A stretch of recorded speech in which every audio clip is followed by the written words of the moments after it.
Welcome to the Essentially You podcast, Dr. Gloria Mark. How are you doing today? I'm fine, thank you.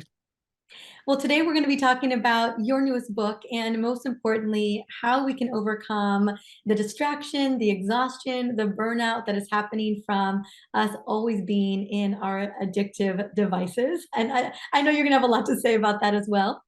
But Dr. Gloria Mark, what was the impetus, kind of the defining moment for you where this to be a big part of your study of work?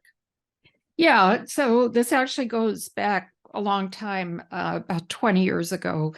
And I noticed that my own behavior was starting to get problematic.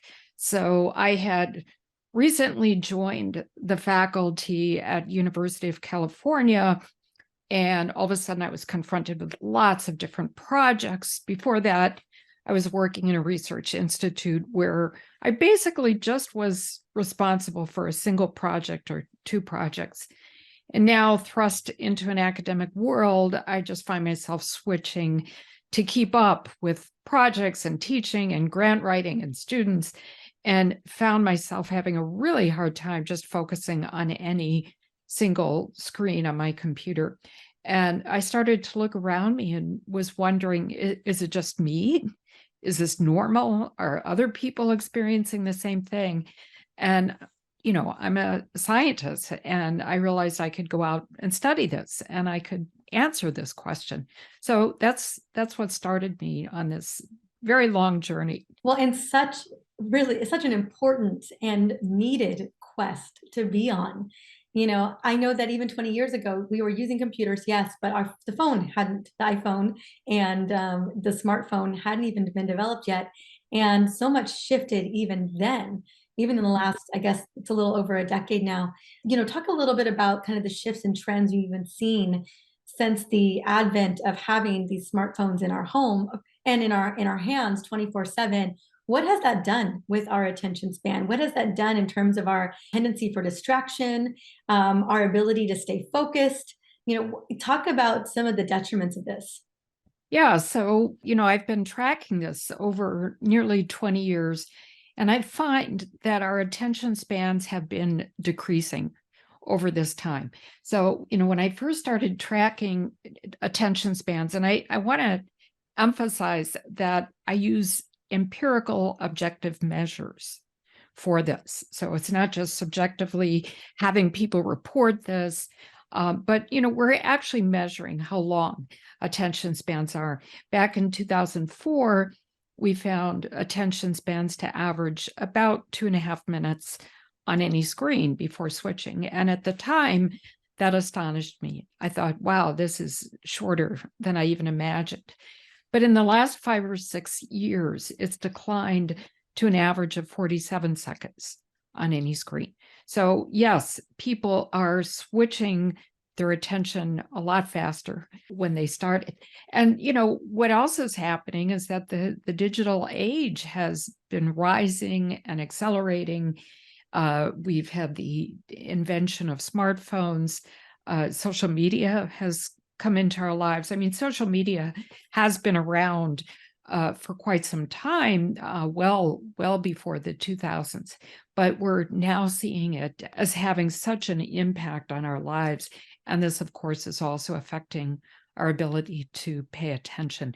Just simply the fact that, every year there's a new source for distractions that comes along. Well, yeah, it's really fascinating. I think about even the way in which that social media is working to accommodate how small our attention span is.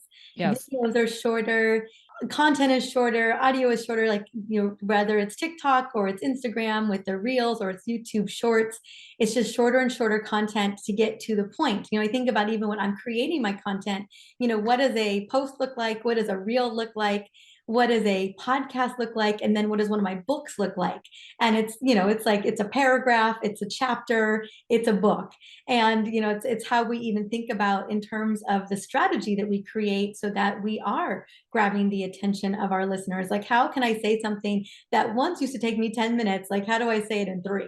Like, and I'm Yes. training myself to do it so that I can kind of, and obviously we don't even have an attention span for 3 minutes. So I'm obviously missing the boat there. But yeah, I mean, I feel like we're not only is social media accommodating for our short attention span, but it's also, I don't know if you've seen this, but it's training our shortest attention span. That's absolutely right. I mean, you're spot on.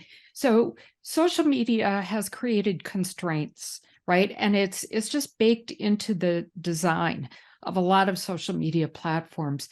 So the content length is constrained, like on Twitter, or video length constrained, like on TikTok. So we become accustomed to composing things.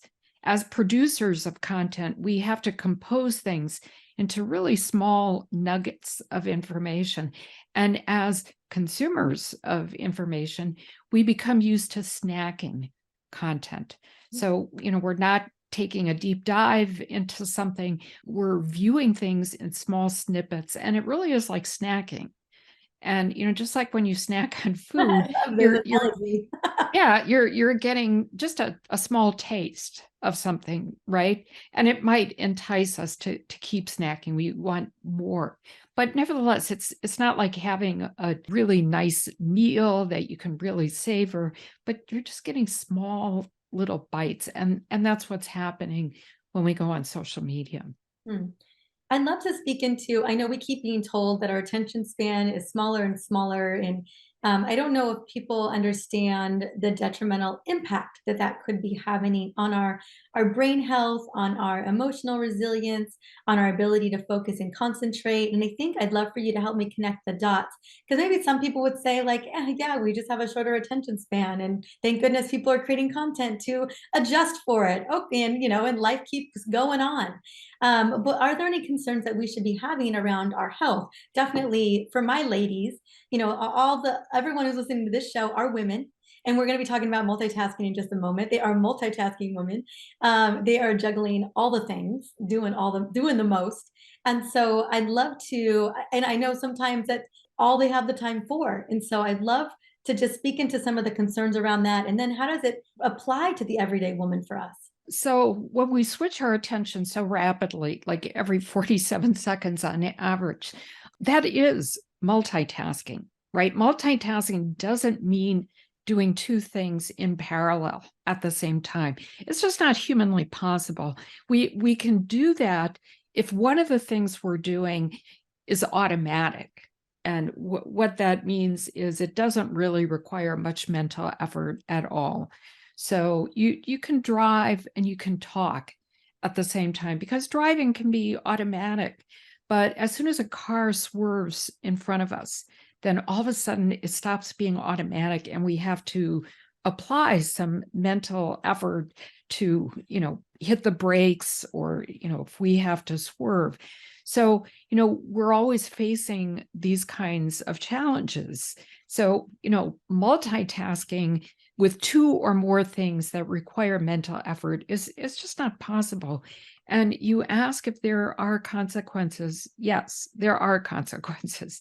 One of the worst consequences is on our stress. And we know that shifting our attention so fast, doing multitasking, having to juggle multiple deadlines, keep track of the state of multiple things. Where was I in this last thing I did? Or if you're watching the kids, what's happening with the kids? Having to keep track of all these multiple things really imposes stress on us. We know in studies in the laboratory, when people are given tasks to switch their attention, this simulates what we do in the real world. We know that blood pressure rises. We know that there's a physiological marker that's related to stress, and this indicates we're under a high stress. In my research, we've had people wear heart rate monitors so that we can get real-time measures of stress. And we find that when they're switching their attention, when they're multitasking, is correlated with higher stress. And then when we simply ask people, when we ask them how stressed you are, their perceived stress is higher. This is one of the important consequences of doing this kind of attention shifting or multitasking. There are other consequences as well. For example, when people multitask, we know they make more errors. So there have been some studies of nurses and physicians who show that when they switch their attention, they make more errors. One of the most concerning studies I've read is that physicians make more prescribing errors when their attention is just not really focused on what they're doing. We know that pilots make more errors. And we also know in knowledge work, which means, the people whose job involves working on the computer, we know they make more errors as well. The last thing is that we know that performance takes longer. It just takes a lot longer for people to do things. We might think that we're doing more when we multitask, right? We might have the sense that, well, I'm accomplishing a lot more. I'm able to be efficient and switch back and forth. But there's something called a switch cost that happens. And a switch cost is the extra time it takes to reorient to this new task you're doing. And the best way I can describe that switch cost is to use a metaphor of, think of having a whiteboard inside of your mind. And every time that you're switching your attention, you're erasing the information you needed in your mind to do the last task. And you're writing new information on it that you need for your next task. And as we keep switching our attention back and forth very rapidly, we keep erasing and rewriting on our mind's internal whiteboard. And it takes longer for us to do things. I was just thinking about my situation. One of the things I do a lot when I'm doing everyday tasks like the laundry or walking or even driving is listening to a book. I consume like 2 or 3 books a week. Breastfeeding my son, especially at night. I'm just, there's, I'm always, but it was interesting. I was trying to make a smoothie this afternoon between episode interviews, and I'm listening to something intently, and I'm trying to put avocado in my blender, and I put avocado in the almond butter. I just literally put it in the almond butter container because I had just put the almond butter in my smoothie, and I was like, that's not what I was trying to do. And I thought, like, okay, I am not focused right now on this task. I'm all over the place. Gloria, I was curious because they're definitely, like, for instance, right now, you and I'm laser focused. When I'm writing content, laser focused. And there's a lot of times where I'm very, very laser focused. And then other times, especially like household things or mom activities, as I like to call them, I'm like multitasking focused. And I would like to believe that I'm pretty darn efficient at it. Once upon a time, I was a bartender, and there were times I juggle like 50 drinks in 10 minutes. I would have 20 pieces of glassware out, and I was making martinis and pouring wine glasses and making, gin and tonics all at the same exact time in a very short period of time. And I remember just getting so good at that and being like, man, I'm like this efficiency maven. Like no one can stop me. I can totally handle all this information. So I feel like I've leveraged a lot of that I learned a long time ago into my day to day. So is there areas where we can kind of fudge it and obviously, put an avocado in our almond butter versus when we really need to be, obviously, like when we're driving and something comes up, or when we're at work tasks, is there a level of compartmentalization that we can kind of get away with, or is it all relatively detrimental? It doesn't have to be detrimental. It really depends if you're doing something that involves a lot of mental effort. Okay. And I would say if you have something really important to do and it really requires a lot of thought, like say you're writing something, I would say don't multitask. Absolutely not. Put all of your energy, your focus and concentration onto that task because you want to do your best at it. Right. But as soon as our attention gets pulled away to do something else, we just perform less well. And, it's especially important even with kids, give your kids your full attention. Don't multitask with your kids. That's a really important lesson that I've learned for myself. We can't expect that we can actually be with our kids and be texting on the phone or handling email on the phone. It just doesn't work that well because we're not giving our full attention to either one, or in the worst case, we're giving our full attention to what's on our phone and not to our kids. So I would say if you're really want to consider taking good care of your kids, leave your devices aside and just really focus on what's important, which is your kids.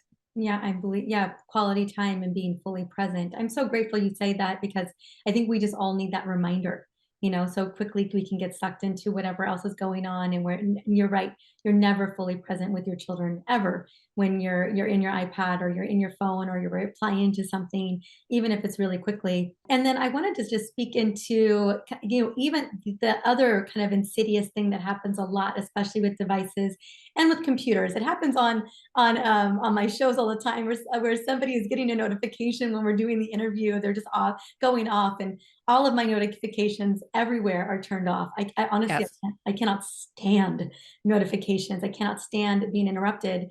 There's very few times or things are that serious. What is your recommendation around notifications? My husband has a lot more I have none. Has a lot more than me. We kind of get into it about that sometimes, but I was just curious where you stood on notifications. So I turn my notifications off. The only notifications that I use are calendar events that notify me 10 minutes before a new event. And I really need those. So those are really important because otherwise I may not check my calendar. But, as a rule, I keep all other notifications off. And, we have a type of attention that's automatic where we're just drawn to things that are flashing, that are moving on the screen. And so even if you're trying to focus and concentrate, let's say writing something, and then a notification flashes on your screen, we can't help but be drawn to it. I mean, it goes back to, in terms of an evolutionary perspective, because people, hunters and gatherers, were always scanning the environment to look out for predators. Anything that moved, anything that was a potential danger signal would capture their attention. Now, of course, in the digital world, we don't necessarily have to worry about predators, at least not in-person predators, perhaps online predators, but nevertheless, keep your notifications off so that, we're controlling this automatic tendency that we as humans have to be distracted. Hmm. And would you even recommend going a step further? That if it was a task, like you are a writing assignment or you're in a meeting or you want to spend time with your kids, just completely put the phone somewhere else. Absolutely. It's like, imagine that you go to a buffet and you say beforehand you don't want any dessert, but you've already gone to the buffet table and you see all this, these luscious desserts sitting on the table. It's so hard not to sample them, right? And put that slice on your plate. It's the same with the phone. When it's in your field of view, even if it's not in your field of view, but it's close by, we're so tempted to grab it, right? So the thing to do is change your environment, restructure your environment, and put your phone completely out of sight, out of reach. Leave it in another room, put it in a locked drawer, create friction for getting to your phone. So if we have to do extra work to get to our phone, we're less likely to grab it and be distracted by it. So, make it hard for yourself to access your phone if you really have to do something important. And that makes so much sense. I was even thinking like family dinner time or going out on a date with your partner. Those are times to be considering, a no phone policy. It sends a signal to another person that they're not important enough because you're looking at your phone. And that's the signal that it sends to me. If I'm in an interaction with another person and then suddenly they pull out their phone and they say, "Oh, I have to just a moment," and they start texting or they start reading something, it sends a signal to me that this person doesn't really have a deep interest in having an interaction. And so I think it's so important for us to think about the kinds of signals that we're sending to other people when we're using our devices. I agree. I agree. I know we talked a little bit about different types of, a little bit, we dove into the different types of attention and kind of what it looks like to switch among them. But is there any more that you want to cover? Like, obviously we talked about multitasking, and multitasking can even be just, sliding through TikTok videos, or sliding through posts, or scrolling on Instagram, whatever it is. But also we can be doing that multitasking in the real world too. Is there, in terms of types of attention, which one should we be focusing on to be able to perform our best? I feel like maybe we even forgot what it was like to get laser focused on something and actually get the best that our brain has to offer. Yeah, it's such a great question. So, when people think about attention, they generally think that there's two basic types. You're focused or you're not focused. And we find that it's a lot more nuanced than that. And so when I started doing research in this, I realized that there are some things we do where we're really engaged in it and we're challenged. So if I'm writing something, or if you're writing, it involves some challenge, right? We have to really give it some thought. But other times we can be very engaged in something and not at all challenged. Like when we play solitaire, or people who play Candy Crush, or scrolling on social media. And so I realized that it's really important to differentiate between these different kinds of attention. And so we studied people in their real life environments, and we sent them probes. These are just really short questionnaires they got on their computers or phones. And it simply asked them two questions. How challenged are you in the thing you were just doing? And how engaged are you in the thing you're doing? We find that people keep switching among these different things. If a person is very engaged and challenged, we label that as being focused. And if a person is really engaged, but just not at all challenged, like when you play solitaire, we call that rote attention. If you're not engaged and not challenged, we call that a state of boredom, right? Makes a lot of sense. And if you're really challenged at something, but not at all engaged, like if I have a tech problem that I'm very, challenged in solving, we call that frustration. That's a state of frustration. We find that people have rhythms of times for when they're focused. That means being engaged and challenged. They have a peak focus time for most people. It's mid to late morning. And then there's a second peak that's mid to late afternoon, 2 or 3 p.m. And we find that people switch between these different types of attention. They might be focused, then they might switch to having rote attention, doing something easy. They might even be bored, right? But they're switching back and forth. It corresponds to the underlying idea that people have a limited amount of attentional capacity that we can use. Think of it as having like a tank. We have a tank of attentional resources, and they're limited and they're very precious. And we can't just, use them like there's no tomorrow. We have to be very careful, because we can use up these resources very fast. If you have a long period of sustained focus where you're challenged, boy, our resources drain so fast. And if we're switching our attention like crazy and multitasking, our resources drain really fast. And then there's not much left, and if you really have important things to do, and it's not just work on your computer, but maybe you have important things you want to be with your kids, or, there's things you need to do at home. We want to have some capacity in our attention to be able to do those things, right? We don't want to, at the end of the day, just be spent and exhausted. In fact, even before the end of the day. So we have to think very carefully. By switching from being focused to doing this rote attention where you're engaged and not challenged, it gives us a chance to replenish. We're not using a lot of mental effort.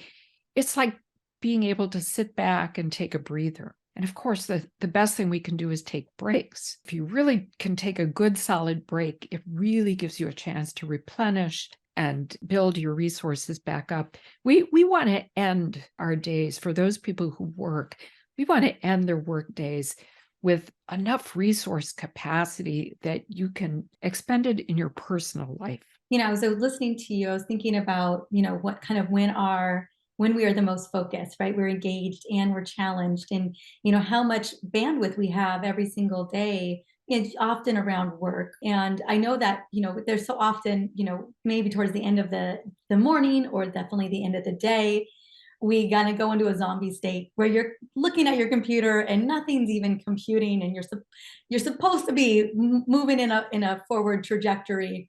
And I know they find that that is a time where that we can fall prey to a phone, where we want to go into that rote, Yeah. like, attention span, and we use the phone to do it. We just kind of mindlessly scroll because we're just in a zombie state anyway. Are there, instead of doing that, let's say we leave the phone in, like, it's, for instance, I'm in my office and I can put my phone in my bedroom. And I know there's probably going to be a time of my afternoon where, after many hours of either interviews or content creating, whatever I may be doing, I may feel like I hit a wall. And are there some recommendations, some habits, the breaks specifically, that are actually more beneficial to us than us just grabbing our phone and mindlessly drawing out into social media? Yeah, absolutely. So the best break of all that we can take is to go outside and walk in nature. And we know from research that just a 20-minute break in nature can make people much less stressed. And we also know it benefits what's called divergent thinking, which means thinking of new ideas, different ideas, better quality ideas. There's something about nature that just refreshes us. And I always make it a point to take a really significant break. Usually it's in the afternoon. And when the weather permits, I do go outside. That's really important. If circumstances don't allow to go outside, then there are other things you can do inside, moving around, getting a little bit of exercise. It's a way to replenish our resources. The other thing to keep in mind is, and I know it's so hard to think about getting good quality sleep, but if you think that good quality sleep is actually going to benefit our attention the next day, then, this is a really good incentive to try to do things to help sleep, like having a regular sleep schedule. We all know that, and trying to relieve stress. But starting your day with good quality sleep actually, starts your day off with a full tank of attentional resources. And we're in such a much better position to be creative. And, the thing I'm most concerned about is preserving our well-being when we use our devices, because there's so many things that exhaust us when we use our devices. And, we haven't even talked about content on social media or reading news. These are other things that can emotionally exhaust us and drain us. But if we can do things to preserve our well-being, like not getting ourselves overly tired, making sure we take sufficient breaks, not multitasking, not having long periods of sustained focus, because we can't do that any more than we can lift weights nonstop for long periods of time without getting exhausted. So make sure to be proactive and taking breaks before we get to that point of being so exhausted. I think that's such a great point, because I think, especially for women, there's a lot of mental bandwidth. We're holding, my partners are asking a lot of things, where is this, where is that? My husband this morning, he couldn't find something, and then the either restocking or scheduling appointments or whatever it is, like, the list is just, it seems often it can be endless. And then you've got the work piece as well. And then I always forget the toll that, you're right, the switching of social media, the kind of content you're consuming on social media could absolutely be just exhaust you on an emotional level. But then also, I think even though we think of it as a mindless activity, there is a lot of processing that has to happen to make that happen as well. And I think all of us think of it as a way of vegging out, but it absolutely could add to the load of feeling mentally exhausted at the end of the day, or even well before the end of the day. I think, especially for us as women, preserving our mental capacity, our resilience is so important, because we are, the container for so many of our family members, and we're often holding community together. I think it's just a great reminder that even though it feels like we're vegging out on TikTok videos or whatever else we're doing, that it actually could be adding to that load of feeling, under resourced. Yeah, that's right. We need to be strategic about how we use social media. And if you're a person who tends to do what's called social comparison, and that's natural, it's very natural. And what that means is that you go on social media and everyone else seems so much happier and so much more successful. If you're a person who does that kind of social comparison, stay away from social media. Just don't go there. But there are things that we can do, simple activities that can have a calming effect for us. So, I am not against doing rote activity on our devices as long as we can do it in a way that we can control it and we don't fall down a rabbit hole. Some people report that they just get pleasure out of playing simple games, right? I have a favorite game. It's an anagram game that if I just need to kind of relax my mind, I might turn to it.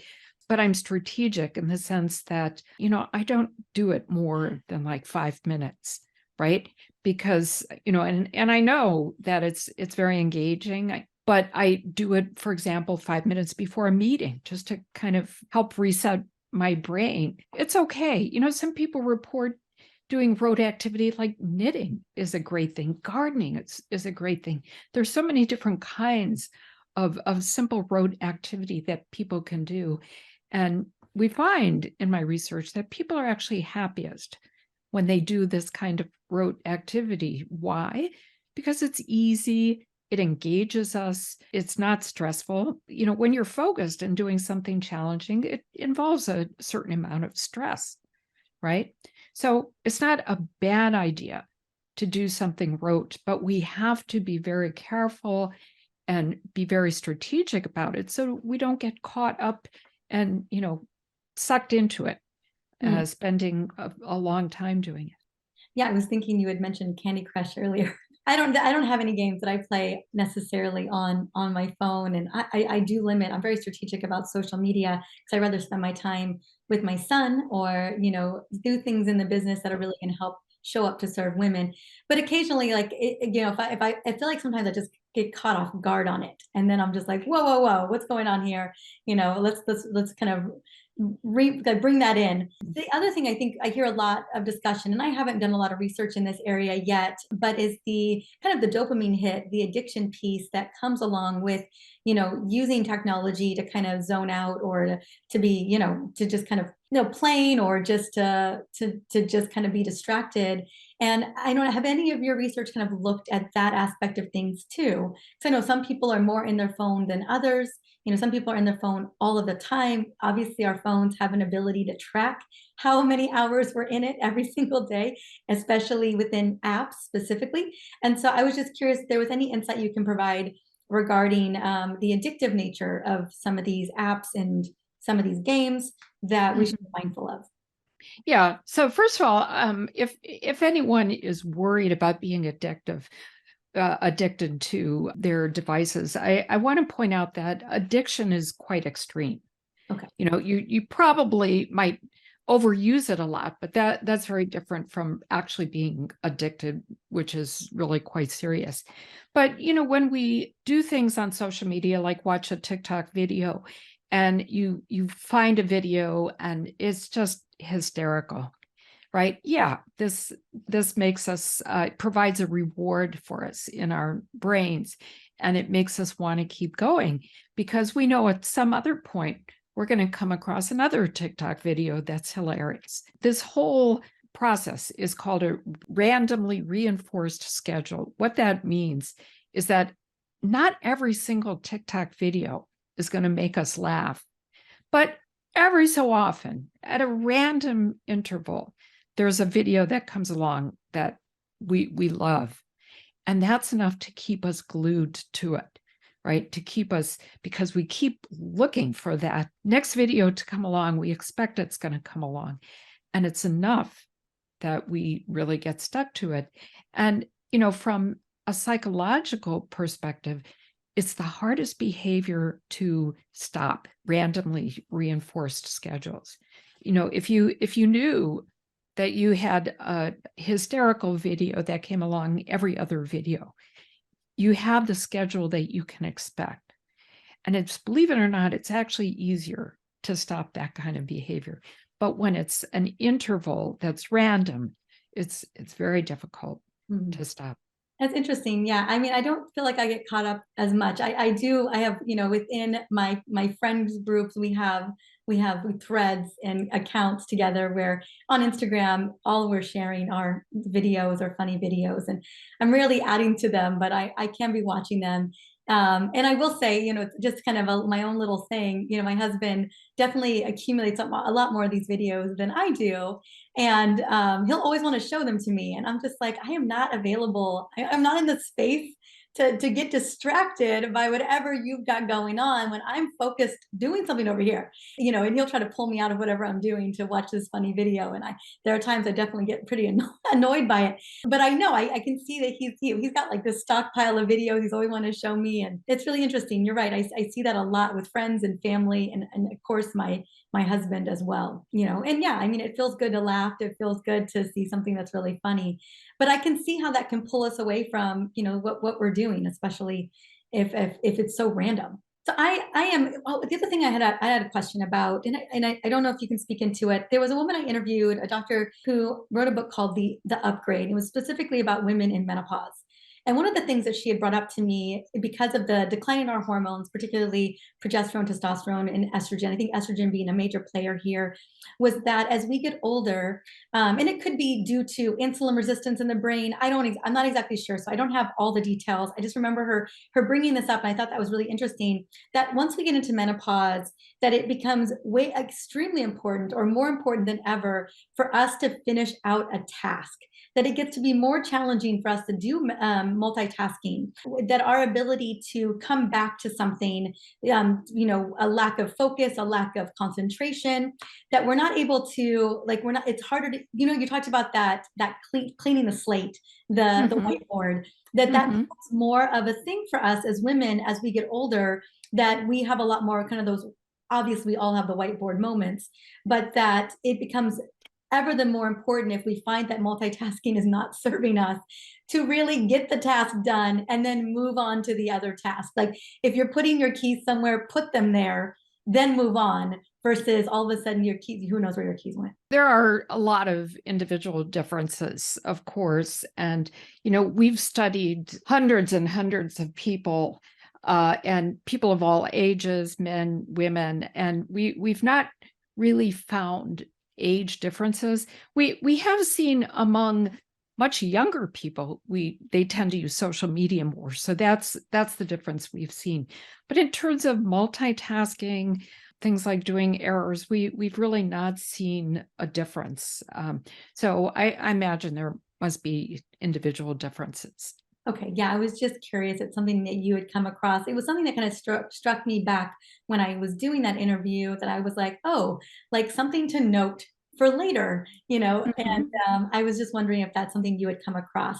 And the last question I have, because I know we're getting close, this is one of the questions that I just really wanted to ask, which was, how do we gain agency and control over our attention? I think each and every one of us knows that we're slipping when it comes to being able to maintain attention.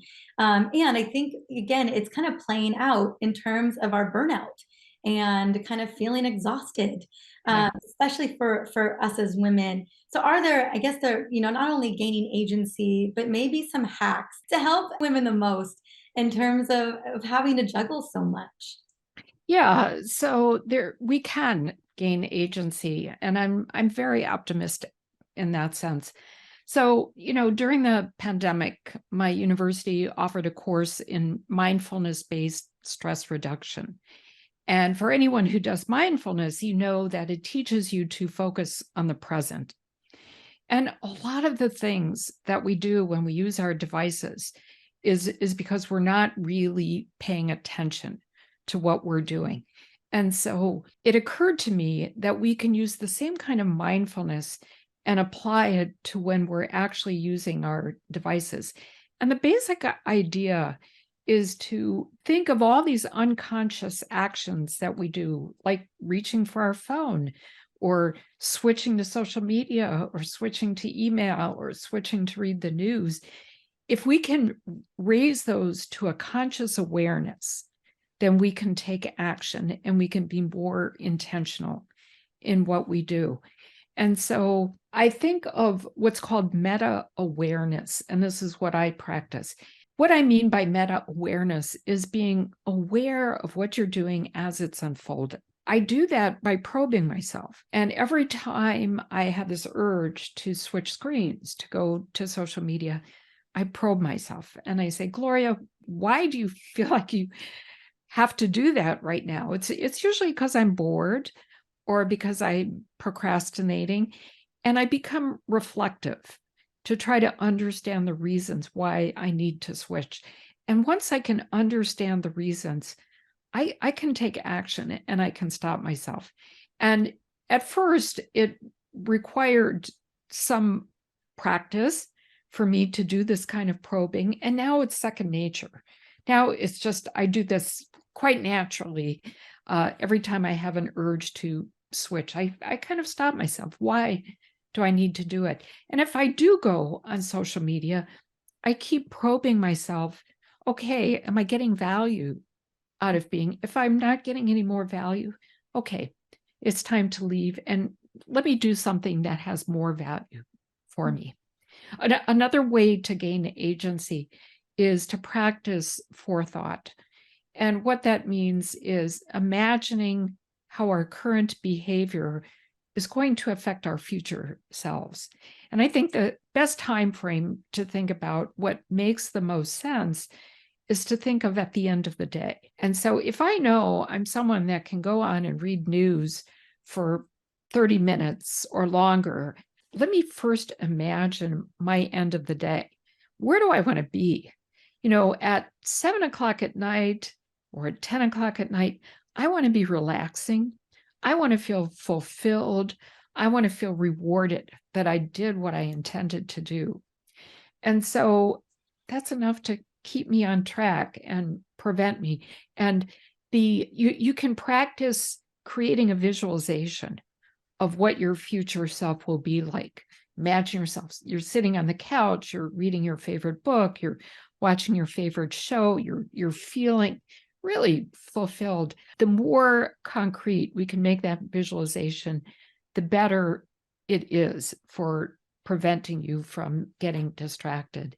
Another thing I'll mention pretty quickly is, we have this notion that's kind of been drummed into us that we should pack as much as we can into our day. Let's be uber productive. Let's think instead of intentionally designing breaks into our day, times that we can contemplate, meditate, times that we can replenish, and let's give those as much importance as to the time that we're actually doing our work, because those times are actually going to help us perform. And I want to reframe this whole notion of using our devices to try to be as productive as possible, and you should feel guilty if you're not. I want us to think about how we can achieve well-being, because when we have well-being, we actually will be more productive, because we know when people feel positive, they can do more, they can accomplish more, you can do better quality work. So let's shift that focus to what we can do to not get ourselves exhausted and to feel positive, especially at the end of the day. I loved every single one of those powerful recommendations in terms of creating agency. And I really I'm delighted to hear that you feel very optimistic because you're the one, you're leading the charge on the research. So that is great.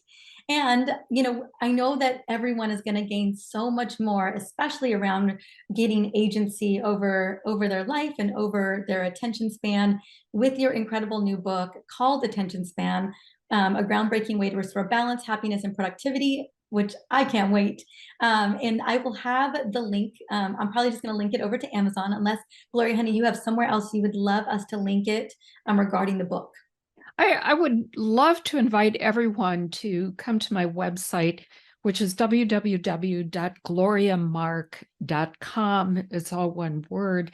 And you can get access to the book. You can learn more about the book. You can learn about myself, and you can sign up for my newsletter and get more information on this topic.